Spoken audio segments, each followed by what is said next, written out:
നമസ്കാരം പ്രിയമുള്ളവരെ. കേരളത്തിൽ എയിംസ് പ്രഖ്യാപിക്കും, കേരളത്തിൽ ഉടനെ വരും മറ്റേ മോനെ എന്നൊക്കെ പറഞ്ഞ കേന്ദ്രമന്ത്രിമാർ നമുക്കുള്ളപ്പോൾ അവർ അടുത്ത കാലത്തായി പറയുന്ന പുതിയ ന്യായം 200 ഏക്കർ സ്ഥലം കേരളത്തിൽ 4 സ്ഥലങ്ങളിൽ കണ്ടെത്തി നൽകാത്തത് കൊണ്ടാണ് പ്രഖ്യാപിക്കപ്പെടാത്തതെന്നാണ്. അങ്ങനെയാണെങ്കിൽ നമുക്കൊരു ഇന്ത്യയിൽ തന്നെ 2015 പ്രഖ്യാപിച്ച ഒരു എയിംസിന്റെ അവസ്ഥ എന്താണെന്ന് നോക്കാം. എയിംസ് ദർഭംഗ ബീഹാറിലെ ഒരു സ്ഥലമാണ്. നമുക്കത് നോക്കാം. ഗൂഗിൾ സെർച്ച് ചെയ്ത് നോക്കാം. അതിൽ ഗൂഗിൾ വരുമ്പോൾ Darbhanga AIIMS hospital in Rampur Dakhli India. Okay, അതിന്റെ ഡീറ്റെയിൽസ് വിക്കിപീഡിയയിലുണ്ട്. നമുക്കത് നോക്കിയിട്ട് വരാം.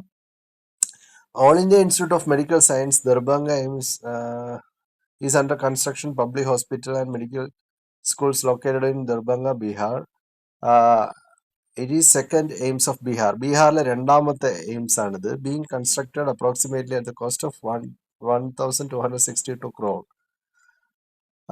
AIIMS Darbhanga was announced on 28 February 2015. അതായത് 2015 ഫെബ്രുവരിയിൽ പ്രഖ്യാപിക്കപ്പെട്ട 1264 കോടി കൊണ്ട് നിർമ്മിച്ച അല്ലെങ്കിൽ നിർമ്മിക്കുന്ന ഒരു എയിംസ് ആണ് 2015. ഇപ്പോൾ 2026, അതായത് 11 വർഷത്തിന് മുമ്പ് ബീഹാറിൽ പ്രഖ്യാപിച്ച ഒരു എയിംസ് ആണ്.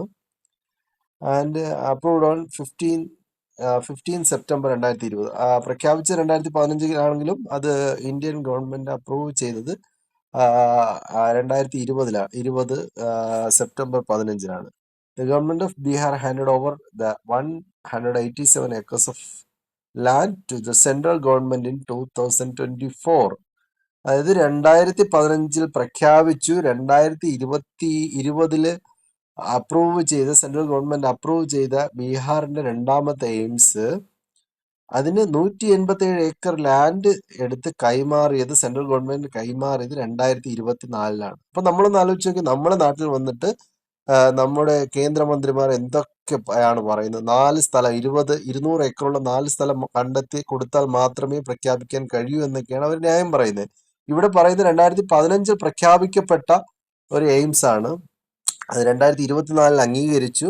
പക്ഷെ അതിന്റെ സ്ഥലം കണ്ടെത്തി കൊടുത്തത് 2024. 2 വർഷത്തിന് മുമ്പ്. ഇപ്പൊ 2026 ആയല്ലോ. അതിന്റെ സ്ഥലം ഡീറ്റെയിൽസ് ഒക്കെ ഉണ്ട്. നമുക്കൊരു ഗൂഗിൾ മാപ്പിൽ പോയിട്ട് ദർഭംഗ എയിംസ് നോക്കി കഴിഞ്ഞാൽ ഇപ്പോൾ അതിന്റെ അവസ്ഥ ഇതാണ്. ആരുടെയൊക്കെ വീഡിയോ ഒക്കെ ഇട്ടിട്ടുണ്ട്. ഒരു നെൽപ്പാടത്തിന്റെ നടുവില് ഈ ഒരു ഗേറ്റ് ഉണ്ടാക്കി വെച്ചിട്ടുണ്ട്. ഇതാണ് അവിടുത്തെ അവസ്ഥ. ഈ 2015 ഇന്ത്യയിൽ പ്രഖ്യാപിക്കപ്പെട്ട ഇന്ത്യയുടെ ബീഹാർ എന്ന് പറയുന്ന സംസ്ഥാനത്തിൽ പ്രഖ്യാപിക്കപ്പെട്ട ഒരു എയിംസിന്റെ അവസ്ഥ ഇതാണ്. ഈ ഒരു ഗേറ്റ് ഉണ്ടാക്കി ഉദ്ഘാടനം കഴിഞ്ഞിട്ട് പോയിട്ടുണ്ട്. പിന്നെ അവിടെ ഒന്നും നടന്നിട്ടില്ല. ഇതിന്റെ താഴെ ഉണ്ട്. ഒരു മാസത്തിന് മുമ്പുള്ള വീഡിയോ ആണ്. ഇത് 2 മാസം മുമ്പ് കൺസ്ട്രക്ഷൻ പീരീഡിലാണ്. ഇതൊരു മാസം മുമ്പ്, അതായത് ഈ 2015 പ്രഖ്യാപിക്കപ്പെട്ട എയിംസിന്റെ അവസ്ഥയാണ് ഈ കാണുന്നത്. ഓക്കെ, വീഡിയോസും ഫോട്ടോസൊക്കെ ഗൂഗിളിൽ ഒരുപാടുണ്ട്. ഇത്രയേ ഉള്ളൂ. ഇതാണ് എയിംസ്. നമ്മുടെ നാട്ടിൽ വന്നിട്ട് ഇവരൊക്കെ എന്തൊക്കെയാ പറയുന്നത്. കേരളത്തിൽ, ഇന്ത്യയിൽ പ്രഖ്യാപിക്കപ്പെട്ട ഒരു എയിംസ് ആണ്. എയിംസ് ഇവരിങ്ങനെ പറയുന്നുണ്ട്, എത്രയോ എയിംസ് ഒക്കെ പ്രഖ്യാപിച്ചു എന്നൊക്കെ പറയുന്നുണ്ട്. ഈ കണക്കും അതിൽ കൂടുന്നുണ്ട്. ഒരു ഗേറ്റ് ഉണ്ടാക്കി വെച്ചിട്ടുണ്ട്. ഇത് തന്നെയാണ് അവിടെ നടന്നത്. സാധാരണ എല്ലാം പണി തീർത്തതിന് ശേഷമാണ് ഇതൊക്കെ ഉണ്ടാക്കുന്നത്, ആർച്ചും കാര്യങ്ങളൊക്കെ ഉണ്ടാക്കുന്നത്. ഇത് ആദ്യമേ ആർച്ചൊക്കെ ഉണ്ടാക്കിയിട്ട് ബോർഡ് വെച്ചിട്ട് ഉദ്ഘാടനവും നടന്നു.